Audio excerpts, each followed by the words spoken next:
Les discours de Maître Saint-Germain, canalisés par Godfrey Reiking. 17e discours. Discours.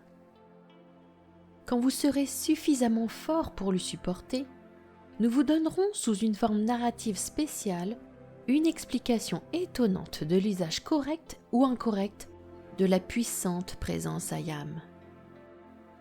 L'expérience dont je vous parle eut lieu dans ce qui est aujourd'hui les montagnes des Andes en Amérique du Sud. C'était il y a bien longtemps, quand les enfants de la lumière commencèrent à oublier pour la première fois leur origine et à réclamer l'énergie puissante qu'ils connaissaient comme une partie d'eux-mêmes, mais qu'ils avaient perdue. Les étudiants, comme le genre humain, n'ont qu'une toute petite idée, non seulement de l'angoisse qu'ils créent actuellement, mais aussi de la façon dont la force fut utilisée à cette époque lointaine pour des fins égoïstes. Jamais une situation pareille n'avait été vécue. Il reste encore des vestiges de la cité souterraine où tout cela arriva et que nous vous montrerons plus tard. Que les fils de Dieu s'éveillent à l'étonnant usage des pouvoirs de la lumière qui agit pour le bien de l'humanité quand leur attention est sincèrement concentrée sur cette lumière. Si beaucoup d'étudiants de la vérité pouvaient, sur la terre aujourd'hui, écarter l'ignorance loin du mental extérieur et croire dans les miracles qui ont été manifestés de tout temps, la coquille du moi extérieur se romprait et laisserait entrer la lumière. Le fait de croire à des choses invisibles est la meilleure façon d'ouvrir la porte à l'activité consciente de la lumière, de la puissante présence Ayam. De même que vous utilisez la voiture ou l'avion pour couvrir plus rapidement de longues distances, de même la grande présence Ayam utilise le corps. Le corps représente l'avion et l'esprit est son moteur puissant que propulse la présence Ayam. Je suis certain que les étudiants n'ont pas compris les formes subtiles que peut adopter le doute. Demandez à son esprit, consciemment ou non, en quoi consiste la toute-puissance de la présence Ayam est une forme subtile du doute. Ceux qui tentent de discuter de la réalité de la grande vérité de la vie, en y croyant ou en n'y croyant pas, admettent le doute dans leur vie. Aucun esprit rationnel et sincère qui a détourné son attention du monde extérieur pour la fixer fermement sur la puissante présence Ayam ne peut discuter, s'interroger ou douter sur l'omniprésence de cette présence. Il y a une grande différence entre un raisonnement sincère pour connaître la vérité et cette tendance de l'humanité à toujours parler en mal de cette même réalité à laquelle elle veut pourtant croire. Nous saluons toujours l'interrogation sincère de la vérité, mais nous ne répondons pas à la tendance dominante qui est de critiquer la réalité de la vie. Plus un individu admet de parler de la vérité dans sa vie, plus grande est la barrière qu'il construit et qu'il faudra vaincre et dépasser pour la voir. Les étudiants qui critiquent, condamnent et jugent finiront par se retrouver au bord d'un précipice dans lequel ils pourraient bien tomber par suite de leur propre comportement. L'éclat de cet enseignement de la lumière est établi dans un dessein précis et sûr, et il poursuivra son œuvre sans se soucier des personnalités existantes. Je le dis ouvertement, afin que les étudiants qui sont sous cette radiation comprennent bien qu'ils s'occupent de forces puissantes, aussi réelles que la réalité elle-même. Ceux qui ne peuvent passer cet examen et supporter cet éclat de la lumière ne peuvent accuser personne, si ce n'est eux-mêmes, car ils possèdent le libre arbitre et l'utilisation de la puissante présence Ayam qui leur a été donnée pour maintenir un contrôle de soi absolu.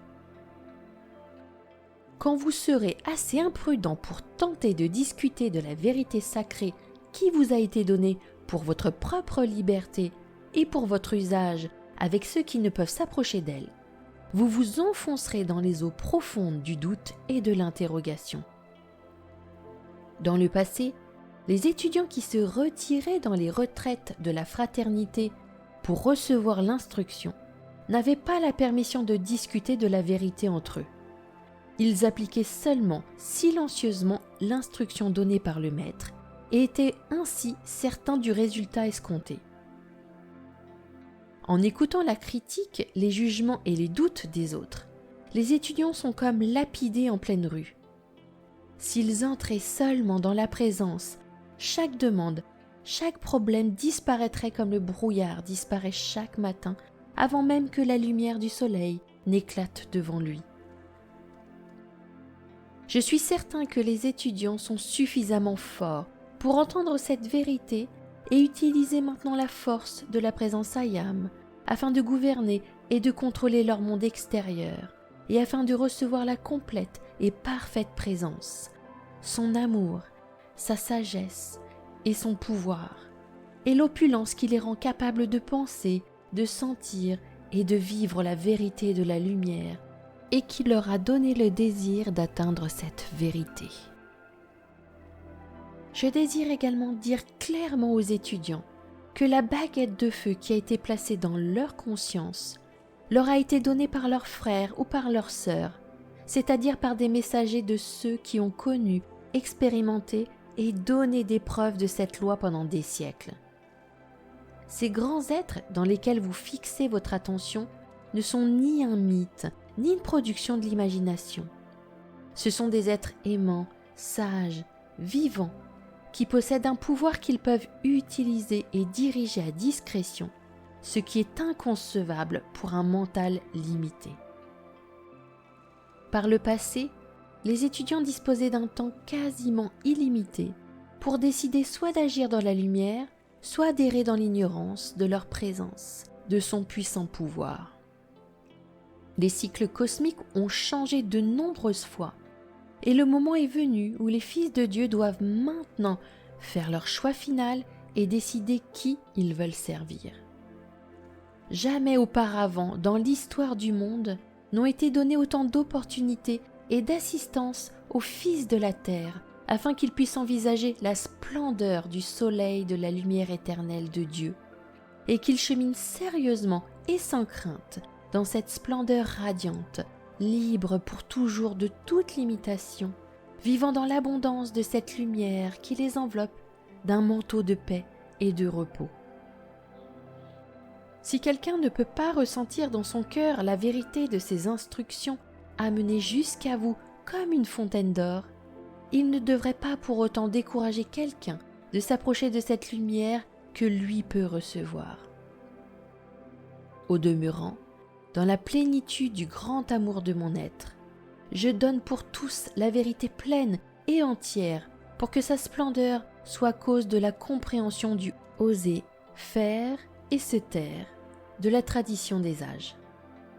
Car si quelqu'un interroge quelqu'un d'autre sur la réalité et l'authenticité de la source de cette instruction, il empêche en même temps le progrès de cette autre personne et retarde quelquefois de plusieurs mois ou de plusieurs années la réalisation de ce qui peut être fait si facilement quand on a l'esprit libre et en paix. Comme le maître qui vous a approché, je connais et je ressens chacune de vos pensées. Il est très facile pour un étudiant de croire par moments que ses actes et ses pensées peuvent rester cachés. Mais pour l'armée ascensionnée, il n'y a aucun acte ni aucune pensée qui soit cachée, puisque tout ce que vous pensez ou sentez est naturellement et automatiquement enregistré dans le monde éthérique qui vous entoure. Ainsi que personne ne commette l'erreur de croire qu'il peut agir ou penser en secret. Vous pouvez peut-être à la rigueur cacher quelque chose de votre moi extérieur, mais rien de ce qui se rapporte à la présence Ayam n'échappe à l'armée ascensionnée. Ceci est dit pour vous aider et pour vous mettre en garde, et je n'en parlerai plus à l'avenir. Souvenez-vous toujours que la décision vous appartient de vouloir ou non avancer. Je vais vous dire maintenant quelque chose de très rare. L'unique raison pour laquelle le rayon personnel de Jésus put être donné à ceux qui étaient sous sa radiation en ce temps-là fut que 7 personnes de ce groupe d'étudiants ont été témoins de l'ascension de Jésus-Christ il y a 2000 ans. Il les vit et les reconnut comme il les voit aujourd'hui et leur donne la reconnaissance et l'assistance nécessaires.